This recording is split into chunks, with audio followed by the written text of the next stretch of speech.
quando a gente entende e se posiciona, muda a história. Irmão, o entendimento do tema de hoje, ele é tão poderoso que todas as vezes que isso acontece na história, o mundo fica amedrontado. De tal forma que quando a igreja primitiva chegava numa cidade, a notícia que se espalhava era: chegaram aqueles que estão transtornando o mundo. Todos os lugares, em todos os períodos, sempre houve resistência a essa realidade, porque governantes sabem, porque o mundo sabe, porque o inferno sabe, que quando essa realidade se estabelece, algo de Deus vai acontecer. Alguém está comigo? Diga amém. E o tema da mensagem de hoje é o poder da igreja. Come on, somebody. Vamos, ter alguém aqui preparado para ser ativado nessa manhã? Quantos creem que a igreja é poderosa? Diga: eu creio que a igreja de Jesus, vamos, é inabalável, é invencível, e as portas do inferno não prevalecerão contra nós. Se você crê nisso, você pode dar um brado de liberdade no seu lugar. Aleluia. Aleluia. Mateus 28:18 diz assim: então Jesus aproximou-se deles e disse: foi-me dada toda a autoridade no céu e na terra. Portanto, vão e façam discípulos de todas as nações, batizando-os em nome do Pai, do Filho e do Espírito Santo, e ensinando-os a obedecer tudo o que eu lhes ordenei. E eu estarei sempre com vocês até o fim dos tempos. Alguém pode dizer glória a Deus por isso? Mateus 28 carrega 3 pilares fundamentais da igreja, e é sobre eles que eu quero falar nessa manhã. Eu queria pedir toda a tua atenção para que a nossa história seja transformada a partir do entendimento dessa palavra. A igreja por muito tempo foi perseguida no Brasil, por um longo período menosprezada. Mas a igreja não é uma placa, não é uma instituição, não é uma denominação. A igreja é o corpo vivo de Jesus. E o corpo de Jesus, ele é imparável, ele é inabalável, ele é ilimitado. Quando estamos ajustados a esse corpo, quando não somos mais um item acessório, mas fazemos parte desse corpo, experimentamos a multiforme graça, homens diferentes, debaixo de uma unção diferente, de um chamado diferente, caminhando sobre o mesmo propósito e vivendo aquilo que seria impossível naturalmente. A igreja de Jesus, ela por muito tempo foi perseguida, menosprezada, porque de fato é assustador ver a força que tem a união de tantas pessoas debaixo do mesmo propósito. Nenhum governo segura, nenhum governador, nenhum rei, nenhum faraó conseguiu deter o poder da igreja. Isso não mudou, a igreja continua poderosa.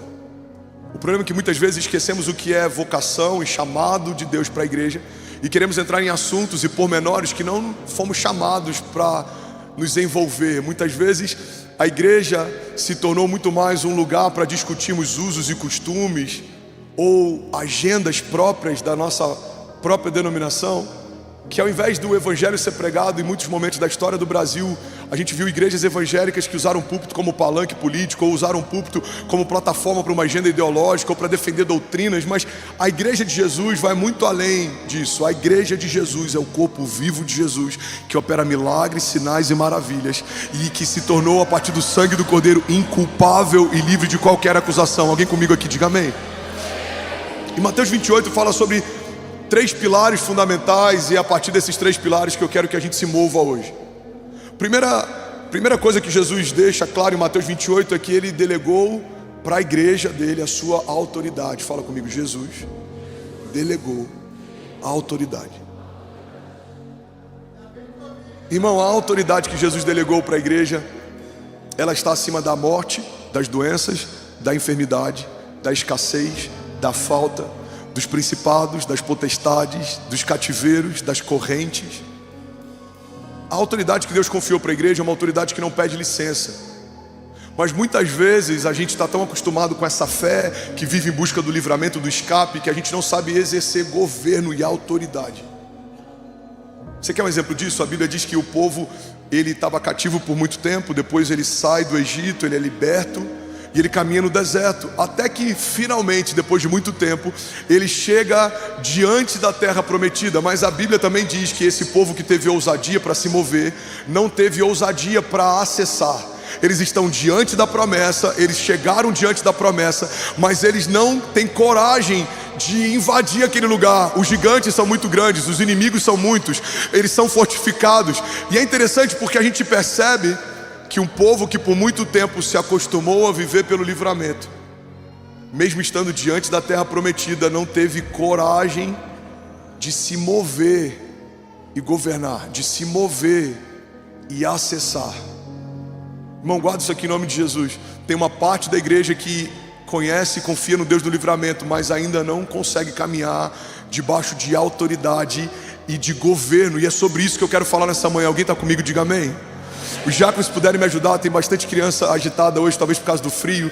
Me ajuda, por favor, porque eu estou tendo um desafio de conseguir me concentrar, mas vai dar certo, a gente vai chegar lá.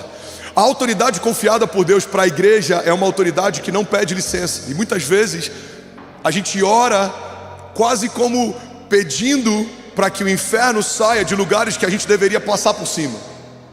Você quer um exemplo? A oração por cura.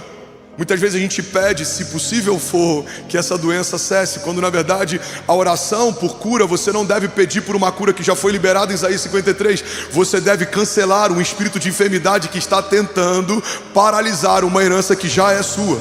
Então a cura não é Deus, se for a tua vontade, faça. Deus está dizendo, é a minha vontade, eu já fiz. O meu filho sangrou no madeiro e o sangue dele é suficiente para gerar cura sobre toda enfermidade. Isaías 53 já se cumpriu, certamente o meu filho sangrou e foi colocado sobre ele todo o juízo e toda a culpa, para que pelas pisaduras dele vocês fossem sarados. Então a vontade de Deus é vida, a vontade de Deus é cura, a vontade de Deus é liberdade, a vontade de Deus é frutificação. Essa é a vontade de Deus.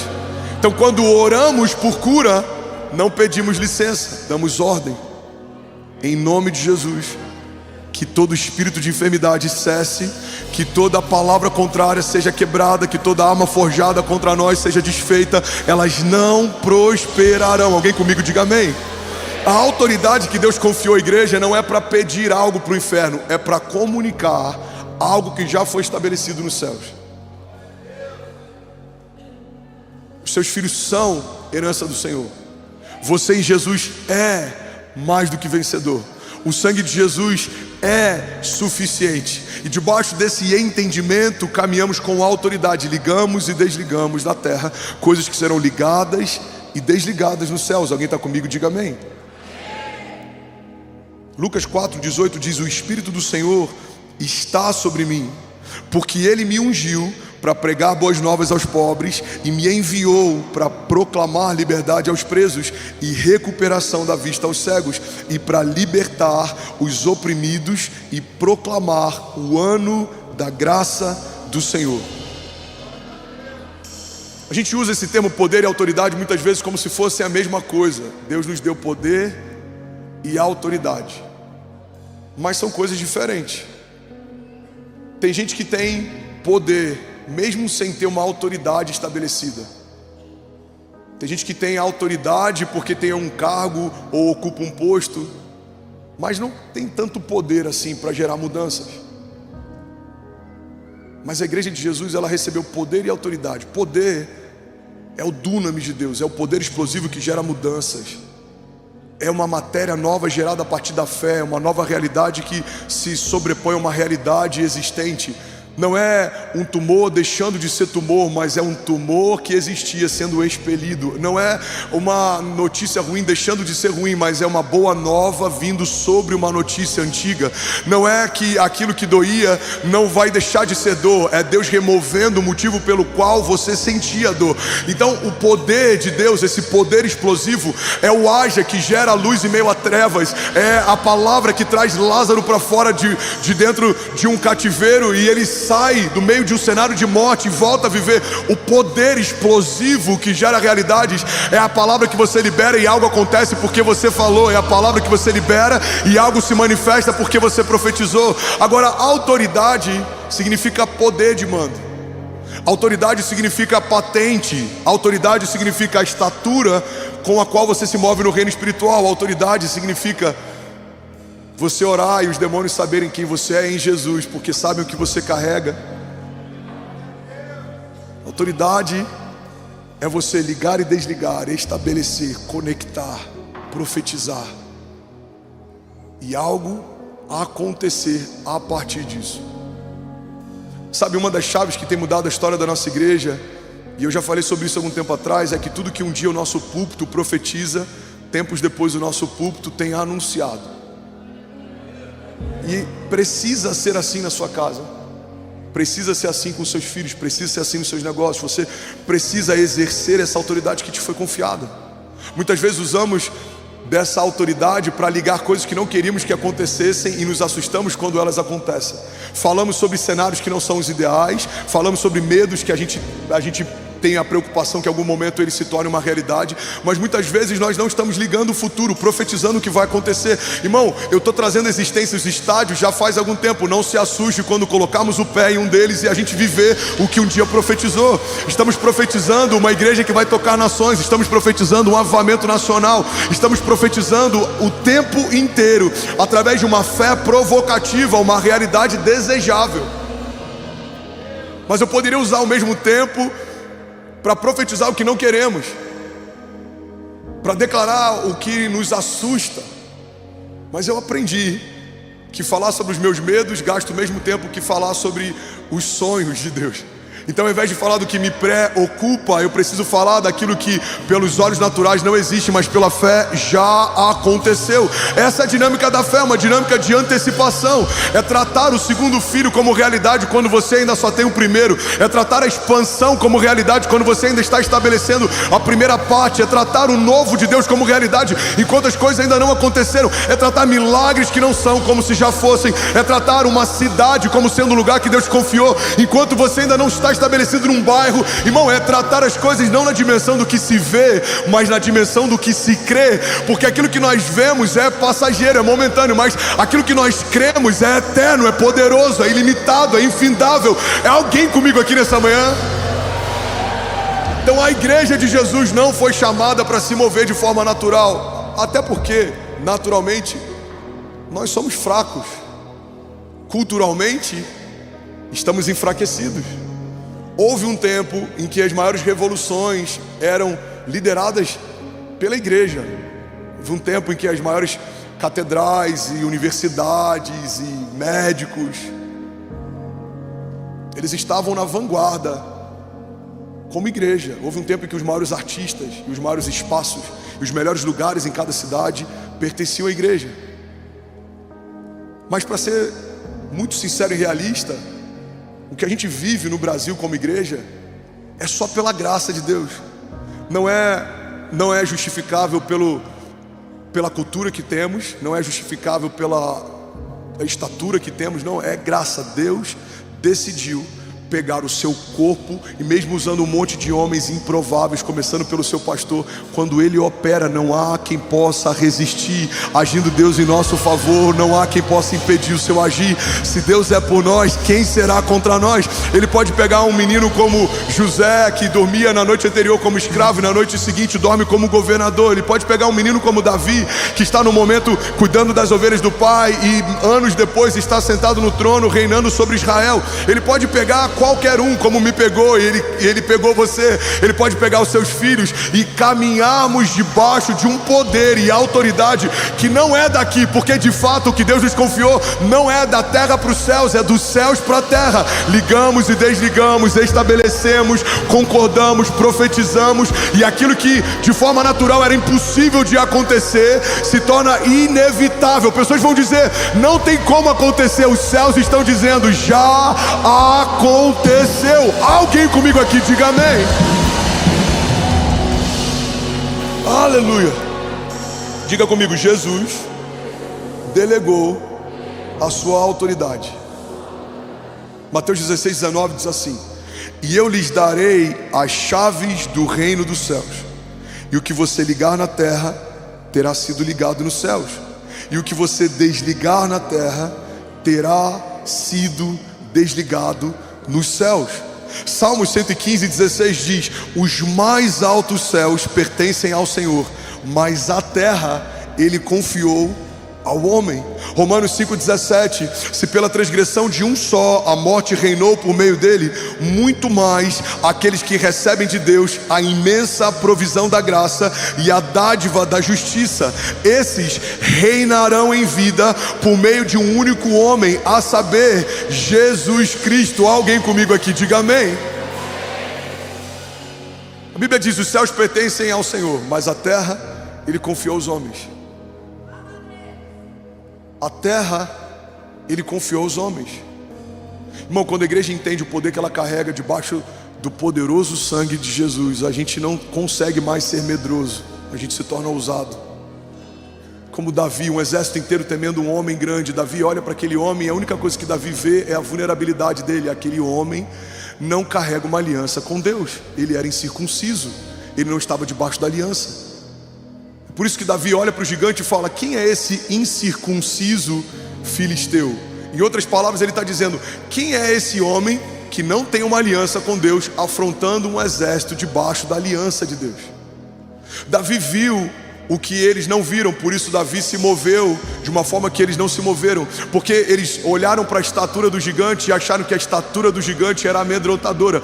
Davi viu a ausência de uma aliança e viu que a ausência de uma aliança era um ponto vulnerável que ele poderia acessar. Então ele vai na força do Senhor, ele pega algumas pedras e vai diante de um homem grande, mas o que Davi vê é só um homem desprotegido. Irmão, guarda isso em nome de Jesus. A aliança de Deus te protege, a aliança de Deus te guarda, a aliança de Deus é o que mantém você escondido. Ele é refúgio, fortaleza, socorro presente na hora da angústia. Mas os seus inimigos estão vulneráveis, não há aliança de Deus sobre eles. O tumor não tem uma aliança com Deus, a morte não tem uma aliança com Deus, a escassez não tem uma aliança com Deus, principados não tem uma aliança com Deus, potestades não tem uma aliança com Deus. Então quando o inferno se move contra você, você precisa entender que aquilo que se levanta contra você não é maior do que aquilo que habita em você.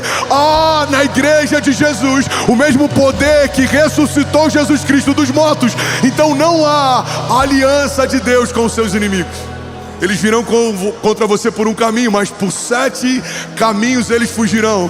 Serão confundidos, como Josafá, que levanta o ministério de adoração à frente da sua guerra, e quando chega no campo de batalha, a Bíblia diz que os seus inimigos se confundem, começam a se degladiar entre si, e quando eles chegam para lutar, não há mais o que lutar, porque os seus inimigos já se derrotaram a si mesmos. Deus está chamando uma igreja que vai se posicionar, e os nossos inimigos se confundirão, e eles mesmos se degladiarão. Você não vai precisar sujar suas mãos com o sangue inimigo. Os seus inimigos aqui serão sucumbidos pela palavra que você carrega.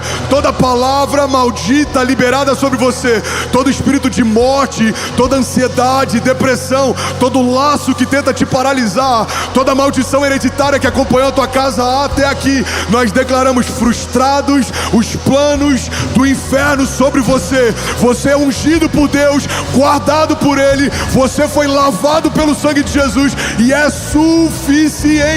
Alguém comigo aqui, diga amém. Aleluia.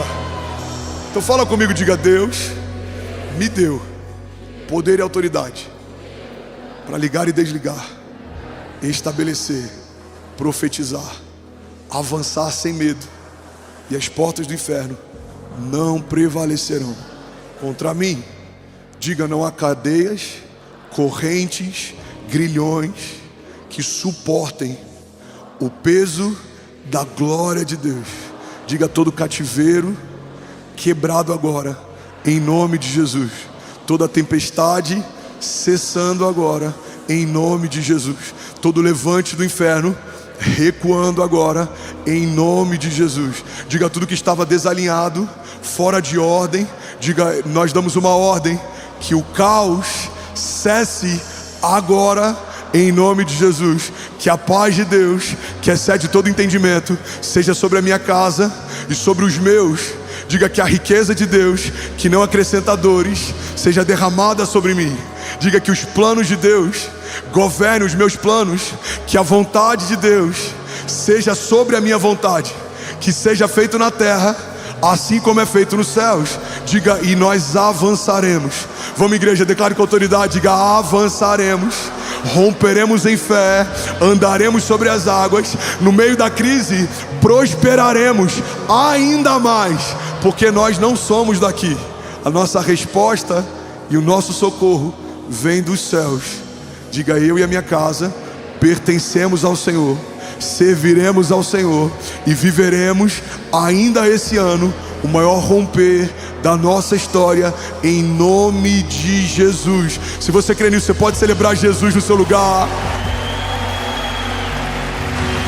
Vamos, se for para Jesus, você pode fazer melhor. Será que alguém pronto aqui pode fazer barulho?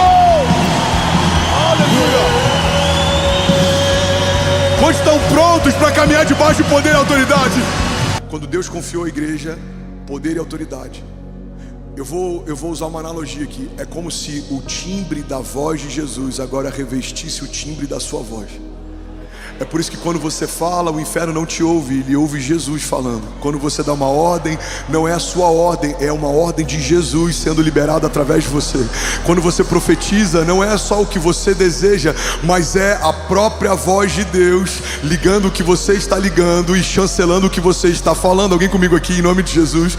É por isso que quando você declara, profetiza, a Bíblia diz que nos foi dada a autoridade para ligar e desligar. Essa autoridade não era nossa, não poderia ser comprada, não poderia ser conquistada, mas militamos debaixo de uma procuração a partir dessa autoridade. Então quando chegamos no reino espiritual e falamos algo, o inferno poderia até perguntar: mas quem é que está falando? Você vai pegar uma procuração que está revestida pelo timbre da própria voz de Deus, e você está dizendo: é o próprio Deus falando através de mim. Seja, haja, se abra, aconteça, recue, cesse agora, em nome de Jesus. Alguém comigo aqui, diga amém.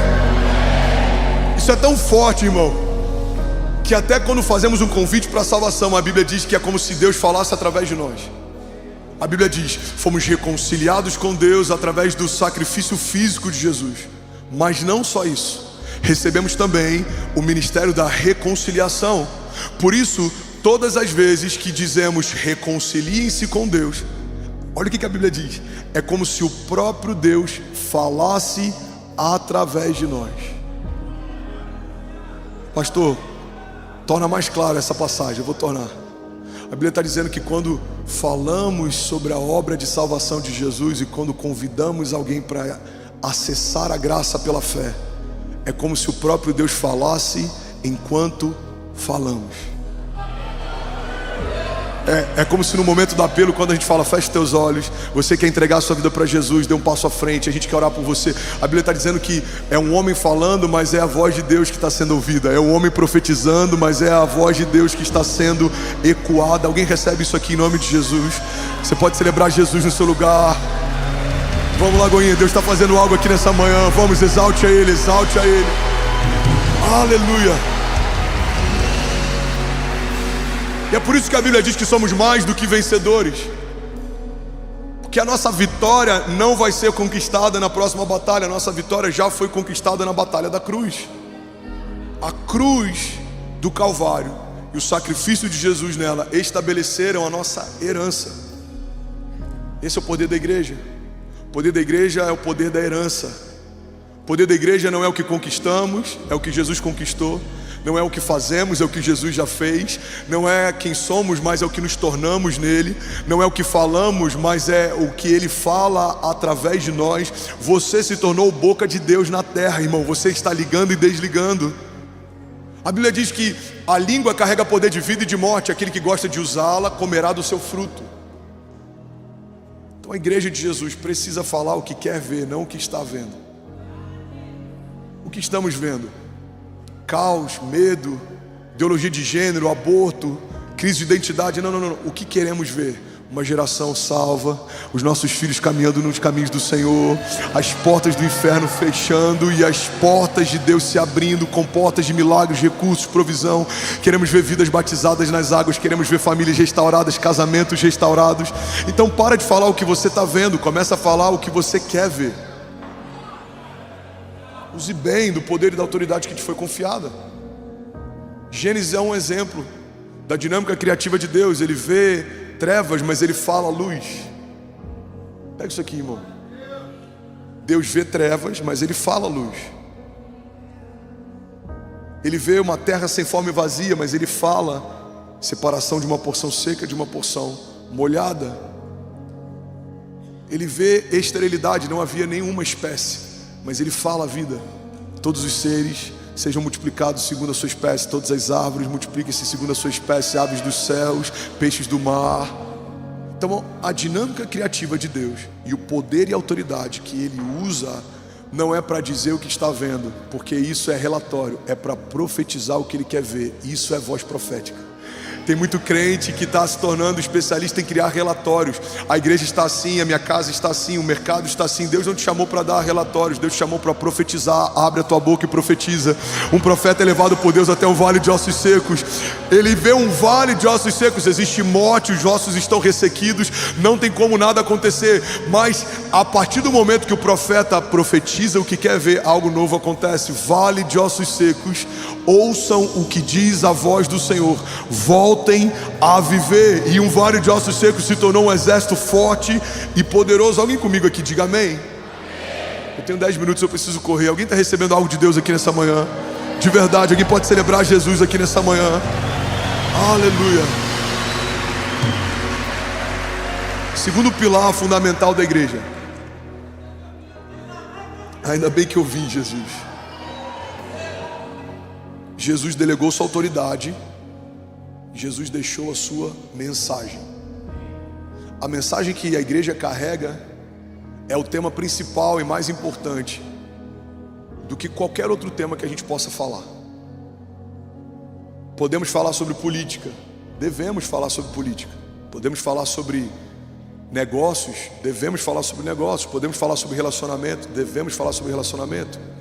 Porque a igreja toca toda a criatura e a nossa dinâmica de vida prática, ela tem todas as orientações de conduta, de pensamento, de caráter, de conjunto de ideias, tudo isso foi estabelecido pela palavra. Mas a mensagem central do Evangelho fala sobre reconciliação, de um escravo que se torna filho, de um cativo que pelo sangue de Jesus se torna livre, de alguém que foi separado pelos seus maus pensamentos, mas através do sacrifício de Jesus foi reconciliado com Deus. A mensagem do Evangelho que nos foi confiada fala a respeito de um caminho que Deus construiu do céu para a terra. Enquanto vemos em Babel homens tentando construir uma torre da terra para os céus, vemos na nova aliança o próprio Deus construindo um caminho do céu para a terra. Vemos o único Filho de Deus sendo rasgado no madeiro para que todos os homens pudessem ser feitos filhos de Deus. E é essa mensagem que salva o cativo, essa mensagem que gera salvação, transformação de vida, metanoia, mudança de mente, mudança de identidade, mudança de natureza. Qualquer outra mensagem que não seja essa mensagem se torna secundária. Algumas inclusive se tornam supérfluas. Tem coisas que se a gente falar, tendo falado isso, está tudo bem. Mas qualquer coisa que a gente falar sem ter falado sobre isso, perde o seu valor. A mensagem central do Evangelho fala a respeito de uma nova natureza, um novo nascimento. E quando falamos do poder da igreja, a gente precisa entender que o poder da igreja não está em animar pessoas, não está em ajudar pessoas, embora tudo isso seja bom. Pessoas recebem um bom ânimo quando ouvem uma palavra de fé, pessoas recebem ajuda através de projetos de justiça social, mas a igreja não se resume à caridade, a igreja não se resume a um lugar onde somos renovados para viver mais uma semana. A igreja é um centro de liberação de destinos, é um lugar onde alguém que estava fadado a uma morte eterna recebe de Deus o acesso à vida eterna. A igreja é um lugar tão poderoso e o púlpito é um lugar tão importante que todas as vezes que o evangelho é pregado só tem dois caminhos: ou vai gerar juízo para quem ouviu e não creu, ou vai gerar salvação para quem creu e se arrependeu.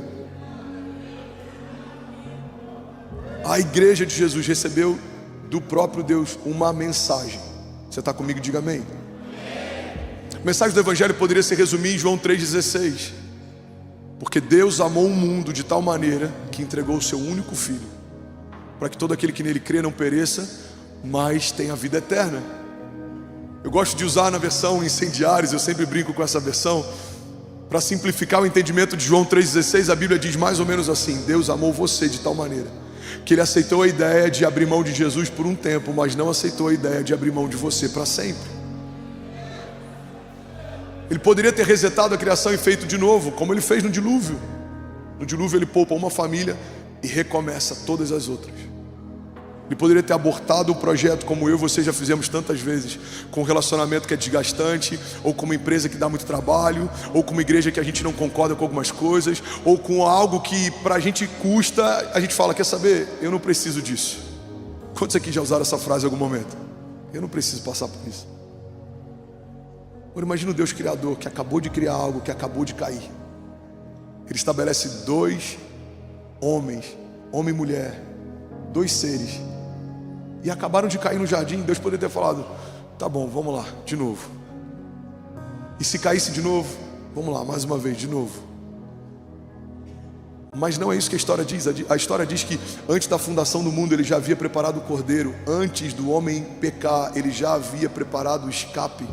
Antes de nos afastarmos, ele já havia preparado um plano de reconciliação. Antes de nos perdermos, ele já havia preparado um projeto para nos encontrar.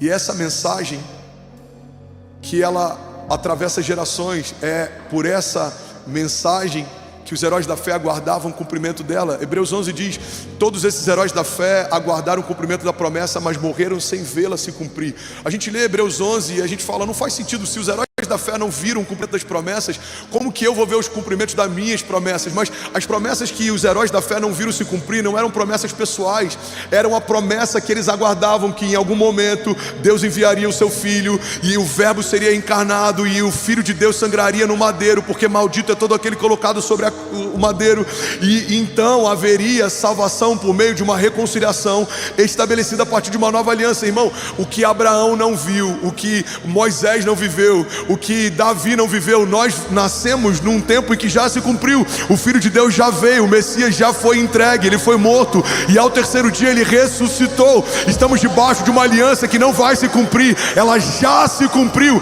Aquilo que o profeta Joel havia declarado, derramarei o meu espírito sobre toda a carne, os vossos velhos terão sonhos, os vossos jovens terão visões, os vossos filhos e as vossas filhas profetizarão. Já se cumpriu em Atos 2, os céus se abriram, estavam todos reunidos em um só lugar, até que veio sobre eles revestimento de poder, e a igreja de Jesus foi revestida de poder e autoridade. Nós nascemos de novo em Cristo Jesus. Há alguém comigo aqui? Diga amém.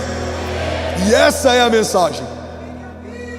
A mensagem que vale a pena gastar a vida para falar, a única mensagem capaz de mudar uma geração, de ressuscitar mortos, de curar enfermos, de libertar cativos, de restaurar casamentos, de mudar o caráter de um homem ruim, transformá-lo em um homem bom. A única mensagem capaz de pegar um perseguidor de igrejas como Saulo e transformar num plantador de igrejas como Paulo. A única mensagem que faz alguém como Estevão, mesmo sendo apedrejado, vendo a glória de Deus resplandecendo sobre a sua face, porque sabia que a vida eterna estava aguardando. A mensagem da cruz do Calvário é a única mensagem que vale a pena ser propagada pela igreja de Jesus. Alguém comigo aqui? Diga amém.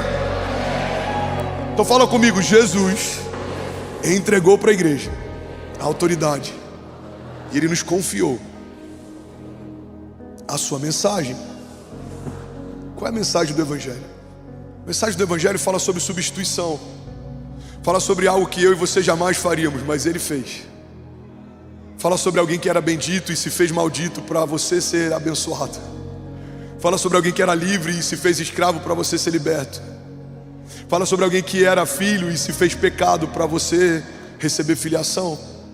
Fala sobre alguém que estava na glória e veio para a terra para você poder acessar a glória. Fala sobre alguém que tinha vida, que era a própria vida, e que enfrentou a morte para que nós que estávamos mortos em delitos e pecados pudéssemos voltar a viver.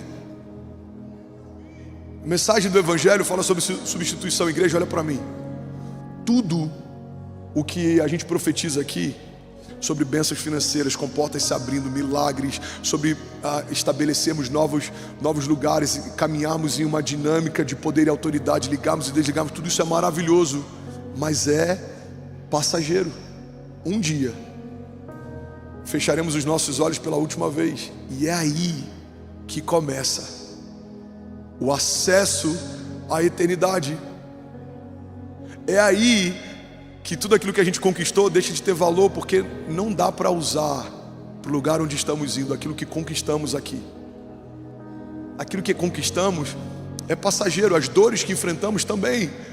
A Bíblia diz: todo o nosso sofrimento leve e momentâneo está acrescentando, gerando em nós uma glória eterna que pesa mais do que todas elas. A dor vai passar, o choro vai passar, o luto vai passar, a perda vai passar, o medo vai passar, a ansiedade vai passar. Essas realidades não estavam no jardim antes da queda. Não havia medo, porque a criação não conhecia o inimigo. Não havia morte, porque fomos feitos como Deus. Só depois da queda que o nosso tempo foi limitado a 120 anos. Não havia dores de parto. A gestação se torna um sacrifício depois da queda. Antes era só um deleite. Não havia calendário, o tempo não era limitado.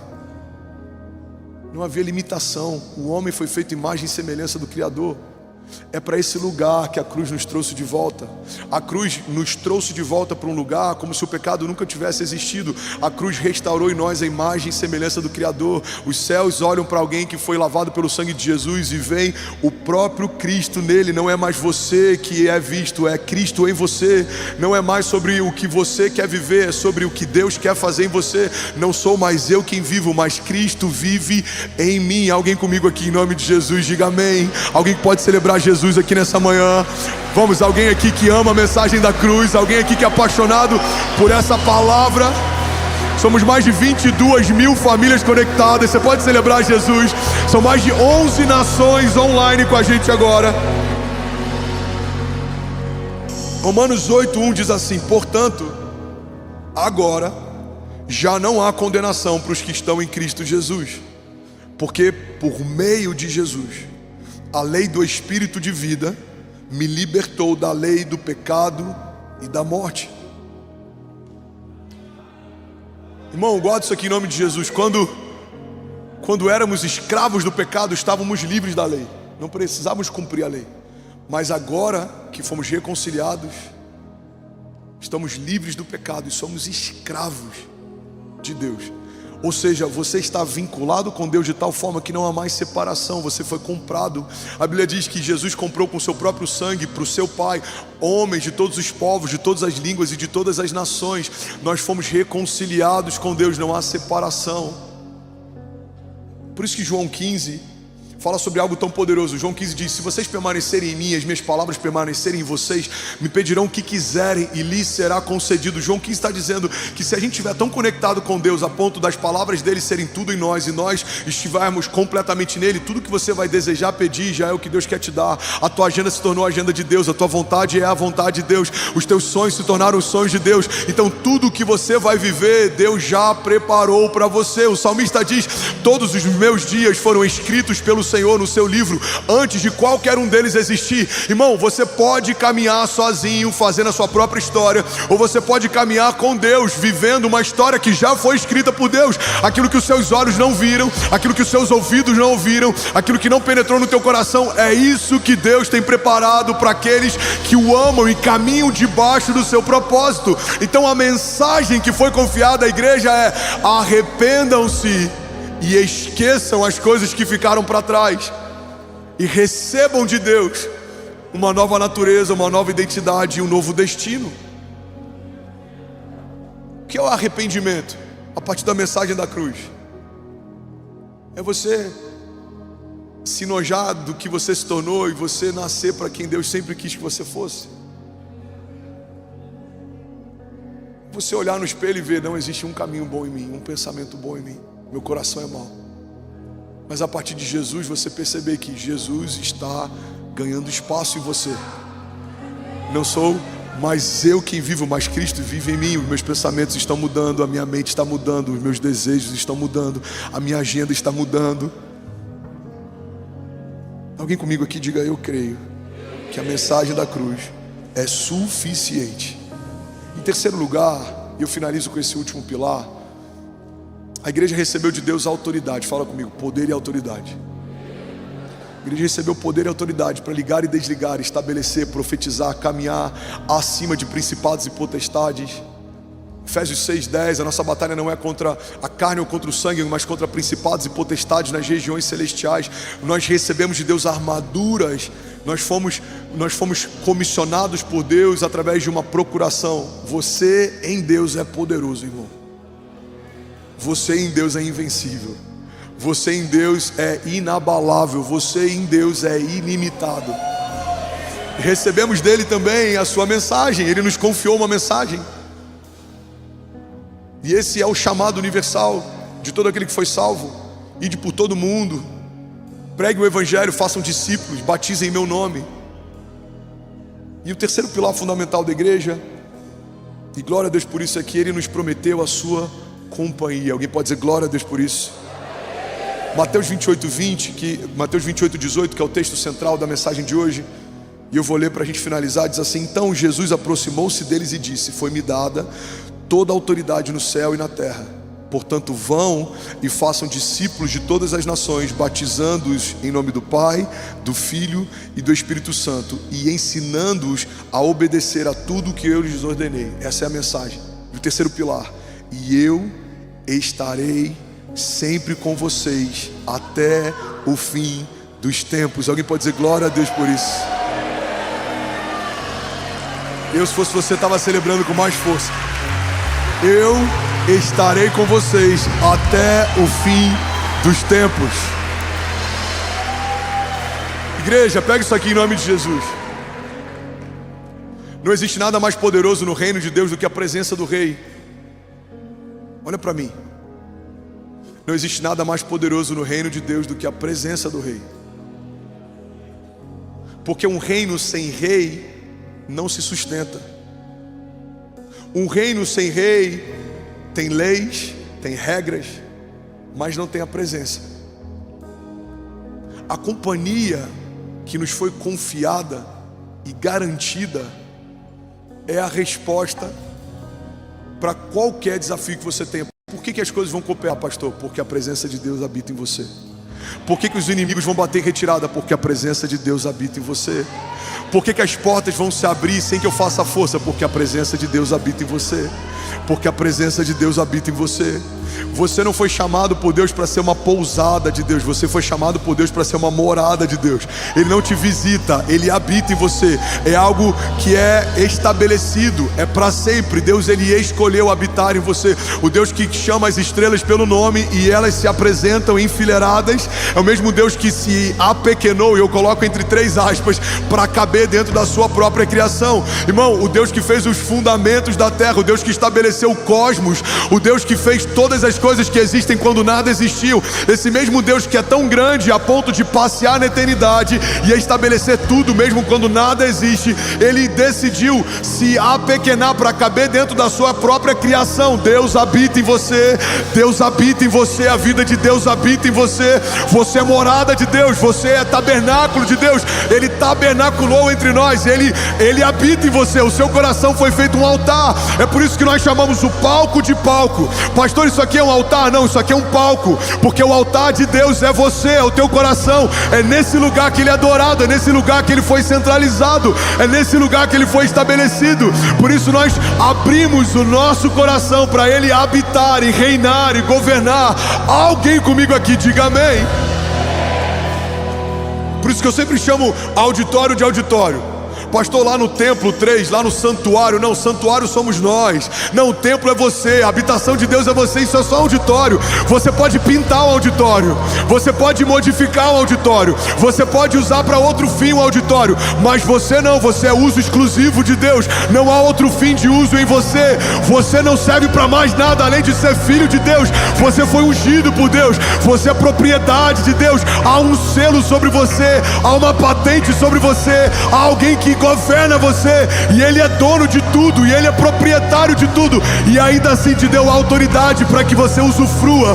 Você foi feito herdeiro de Deus, co-herdeiro em Cristo Jesus. Então Ele é ciumento, Ele não abre mão de você, Ele não negocia você, Ele não empresta você, Ele não aluga você. Auditórios são alugados, cedidos, emprestados. Você não. Deus não abre mão de você. Alguém comigo aqui em nome de Jesus? Aleluia, aleluia. O que sustenta você de pé é a presença que habita em você. O que afugenta os seus inimigos é a presença que habita em você. O que garante o teu futuro é a presença que habita em você. A presença Muda o ambiente, você entra no ambiente e as pessoas falam, cara, tá diferente. Quantas vezes já ouvi pessoas falando, pastor, você sobe, quando você começa a falar, eu sinto o ambiente mudando. A presença, eu sem a presença, você não consegue ouvir 3 minutos. Com a presença tem gente que ouviria mais de 1 hora. O louvor, tem algo diferente, os meninos começam a cantar e muda a atmosfera. E parece que a gente está acessando os céus. É a presença atrai os céus para a terra. A presença atrai presenças angelicais. A presença faz com que milagres que eram impossíveis se tornem inevitáveis. Tudo acontece na terra por causa da presença. Alguém comigo aqui, diga amém. E ela está disponível. Fala para quem está do seu lado, está disponível. E a igreja foi chamada para isso. A igreja foi chamada para caminhar debaixo de poder e autoridade, para apresentar e guardar confiadamente a sua mensagem, e para não viver longe da sua companhia. A presença de Deus é tudo que nós temos. Na antiga aliança, a glória era algo que poderia visitar, era algo que pontualmente poderia se mover. O cabode de Deus significa o peso da glória de Deus. A gente vê, por exemplo, quando o templo de Salomão foi aberto, a presença de Deus invadiu aquele lugar, a glória de Deus invadiu aquele lugar, ninguém conseguia ficar de pé. No Santo dos Santos, você via a glória de Deus manifesta na Arca da Aliança, o cabode, mas existe um termo também chamado icabode, a glória de Deus se foi. Não tem nada pior do que você ver um ministério ou um homem de Deus em que você não vê mais Deus nesse homem ou nesse ministério. Não tem nada pior do que você ver alguém que já foi tão usado e tão cheio e carregava unção e que era encharcado da vida de Jesus, e hoje é alguém vazio que está no modo automático, falando as mesmas coisas que falava e não carregando mais o que carregava. Irmão, se tem algo que a gente precisa temer, é não sair desse lugar e não deixar de carregar e preservar essa presença. Você está comigo? Diga amém. A Bíblia diz que se uma mosca cai sobre um frasco de perfume, todo o perfume se perde. Agora, os vitimistas vão dizer, a culpa não foi minha, a mosca caiu. Mas os homens de Deus precisam entender, só cai uma mosca dentro de um frasco de perfume se esse perfume está descoberto. Precisamos preservar esse lugar, precisamos preservar a presença. Deus, você pode tirar tudo de mim, mas não me tira a tua presença. Jesus, eu preciso da tua presença. Jesus, eu só me movo na tua presença. Jesus, eu não me garanto sem a tua presença. A tua presença me renova no meu dia mal. A tua presença me empodera quando os meus inimigos me cercam. A tua presença é a minha garantia de que portas vão se abrir. É como uma porta com sensor de presença de uma loja, de um shopping. Você pisa, ela detecta a presença e se abre. No reino de Deus é assim. As portas que você vai acessar vão se abrir sem você fazer força, porque você carrega a presença. Aonde você vai existe um bom perfume. Jesus é percebido em você. Jesus, ele tem liberdade em você. Jesus se move em você. Jesus, ele se move na sua casa, ele se move nos seus filhos. É por isso que ele precisa ser o sócio majoritário da tua empresa. Tem homens aqui que criaram conselhos consultivos na sua empresa, mas nunca pediram um conselho para Deus e não entendem por que coisas estão fora de ordem. Porque você pede conselhos a homens, mas não pede conselho ao seu pai. Coloca para ele o melhor lugar, a melhor cadeira, a melhor posição. Se ele falar, iremos. Se ele falar, compraremos. Se ele falar, avançaremos. Mas se Deus não falar, esperaremos até que venha uma palavra. Nenhum pé se move, nenhuma mão se levanta sem que haja uma palavra de Deus. Agora, quando ele fala, irmão, não importa se a conta não fecha, se não faz sentido, se homens não concordam, se Deus disse que vai acontecer, nós sabemos, já aconteceu. Alguém comigo aqui em nome de Jesus? Aleluia. Aleluia. Fala comigo, está disponível? Está disponível. Está disponível, isso é o Evangelho. Religião vai falar, você precisa fazer para acessar essa presença, você precisa fazer para merecer. O Evangelho fala, nenhum de nós seria digno de poder carregar o que carregamos, mas pela misericórdia de Deus, Ele nos tornou filhos. Ele nos tornou morada, Ele nos tornou habitação.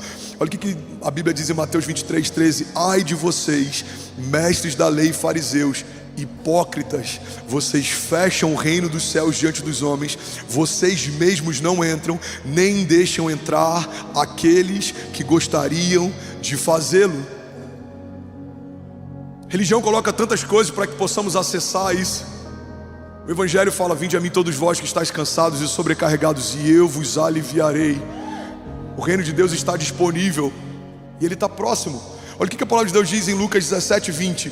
Certa vez, tendo sido interrogado pelos fariseus sobre quando viria o reino de Deus, Jesus respondeu: o reino de Deus não vem de modo visível, nem se dirá aqui está ele ou lá está ele, porque o reino de Deus está entre vocês. Irmão, pega isso aqui. Aleluia. Quando Jesus fala que o reino de Deus está entre nós, Ele está falando não só de um período vindouro, mas Ele está falando de proximidade. Se alguém do seu lado carrega a vida de Deus, o reino de Deus está bem perto de você. O reino de Deus está entre vocês. Somos parte desse reino, embaixadores desse reino. Falamos em nome desse reino. Temos autoridade para ligar e desligar coisas a partir desse reino. Somos parte. Então quando você entrar na tua casa hoje, mesmo que talvez alguns lá não creiam em Jesus ou não sejam salvos, o reino de Deus está entrando na tua casa. Quando você chegar na tua empresa, fecha a porta do teu trabalho, profetiza. Não tem um funcionário cristão, você não tem um sócio cristão. Pai, o reino de Deus está nesse lugar, a tua bênção está nesse lugar. Eu reivindico as realidades dos céus sobre esse lugar, que a tua presença invada esse lugar, que o inferno seja dissipado, que as trevas recuem, porque eu cheguei aqui e eu carrego a tua vida, e a tua vida é suficiente. E onde ela habita, algo acontece, e onde há liberdade para que ela flua, coisas sobrenaturais se movem. Você recebeu de Deus, e eu preciso finalizar, fica de pé no seu lugar. Poder e autoridade. Nos foi confiado uma mensagem, e Ele garantiu para nós a sua companhia. Você não está sozinho. Feche teus olhos no teu lugar, eu quero orar com você. Enquanto o instrumental lidera a gente, você que é batizado com o Espírito Santo, seja livre. 23 mil famílias online, talvez a gente seja 46 mil pessoas, talvez sejamos 50 mil pessoas ao mesmo tempo aqui, debaixo desse mesmo Espírito. Feche teus olhos em nome de Jesus. A Bíblia diz que quando 2 ou mais estiverem reunidos no nome dEle, lá Ele estará. A Bíblia diz que quando concordarmos a respeito de qualquer coisa debaixo dos céus, assim será feito. A Bíblia diz que se ligarmos na terra, algo será ligado nos céus. Se desligarmos na terra, algo será desligado nos céus. Então eu queria te convidar de olhos fechados até esse momento com Deus. Não se esquece, irmão, você está encharcado da vida de Deus. Você foi feito casa de Deus. Você é morada dele. Ele habita em você, Ele se move em você. E se você der liberdade, Ele vai fazer coisas que você ainda não viu fazer. Ele quer gerar em você coisas que você ainda não viu gerar. Ele quer remover cada vez mais a aparência que você tem de você e gerar cada vez mais a aparência dele em você, até que não dê mais para diferenciar quando é ele e quando é você. Você falando vai ser o próprio Deus falando. Você sonhando vai ser o próprio sonho de Deus se movendo. Você vai caminhar debaixo da vontade dele. Você vai caminhar debaixo da agenda dele. Você vai se mover debaixo do tempo dele. E agindo Deus em nosso favor, quem impedirá o seu agir? Salmos 91:9 diz: se você fizer do Altíssimo seu refúgio, nenhum mal atingirá e desgraça alguma chegará à sua casa.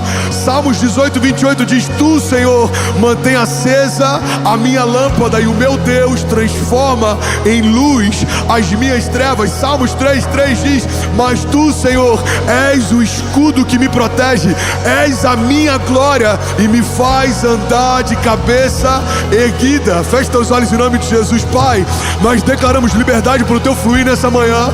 Nós declaramos liberdade para o teu mover nessa manhã. Remove, Jesus, toda a cadeia, remove todo o sofisma, remove toda a mentira que nos impede de nos movermos, de nos lançarmos, de confiarmos mais. Jesus, nós declaramos como um batismo nessa manhã acontecendo sobre cada um de nós. Remove tudo que nos impedia de crer, de nos mover, de confiar. Jesus, remove toda a cadeia e toda a corrente, remove todo o grilhão, remove toda a mentira, todo o trauma. Nós declaramos em nome de Jesus. E aí, tudo bom? Você acabou de assistir uma mensagem aqui do nosso canal. Eu tenho certeza que ela te edificou e que ela vai gerar algo novo em você. E a gente separou mais 2 vídeos. Eu quero deixar essas indicações aqui para você continuar queimando com Jesus. E eu quero muito te fazer um pedido também. Se essa mensagem te edificou, comenta aqui embaixo, segue o canal, me ajuda a compartilhar para que mais pessoas sejam tocadas também. Deus te abençoe.